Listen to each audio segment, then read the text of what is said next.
एक बार एक बूढ़ी माँ को उसके बेटे ने एक वृद्धाश्रम में ले जाकर छोड़ा। इस माँ का वही इकलौता बेटा था जिसके लिए इस माँ ने जीवन भर संघर्ष किए।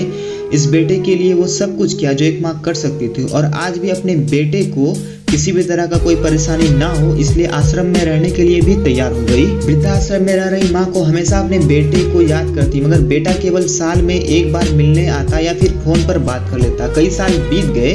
वृद्धाश्रम से एक दिन बेटे को फोन आया और उन्होंने कहा, आपकी माँ बहुत ही सीरियस है, तो आप जल्दी से आश्रम आ जाइए। बेटा जब अपनी बीमार माँ के पास पहुंचा तब वो अपनी आखिरी सांसें गिन रही थी। बेटे ने अपनी माँ से उसकी आखिरी इच्छा पूछते हुए कहा, माँ मैं तुम्हारे लिए क्या कर सकता हूँ बताओ।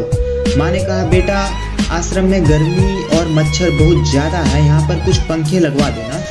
फ्रिज ना होने की वजह से दिए हुए खाने को हम बचा नहीं पाते हैं, आश्रम के लिए 1-2 फ्रिज भी खरीद कर दे देना। बेटा ने अपनी माँ की सारी बात सुनी और अपनी माँ से पूछा, आपने इतने साल यहाँ पर निकाल दिए पर आपने कभी भी यह बात मुझसे नहीं कही। अब जब आपके पास टाइम नहीं बचा है तब आप यह सब कह रही है, ऐसा क्यों माँ? माँ ने बेटे को जवाब देते हुए कहा, बेटा मैंने गर्मी, भूख और पीड़ा सहन कर ली है, लेकिन मुझे पता है जब तेरे बच्चे तुझे यहाँ पर छोड़ कर जाएंगे तब तू ये सब सहन नहीं कर पाएगा, इसलिए मैं तेरी सुविधा के लिए ये सब लगाने के लिए कह रही हूँ। इतना सुनते ही बेटे की आंखों पे आंसू आ गए और वो फूट फूट कर रोने लगा। दोस्तों, माँ की ये आखिरी लाइन किसी भी बेटा या बेटी की आंखें खोलने के लिए सक्षम है। इतिहास हमेशा अपने आप को दोहराता है। अगर आप चाहते हो कि आपके साथ अच्छा व्यवहार हो तो आपको दूसरों के साथ भी अच्छा व्यवहार करना चाहिए। Thanks for watching. मिलते हैं नेक्स्ट वीडियो में, तब तक के लिए बाय बाय।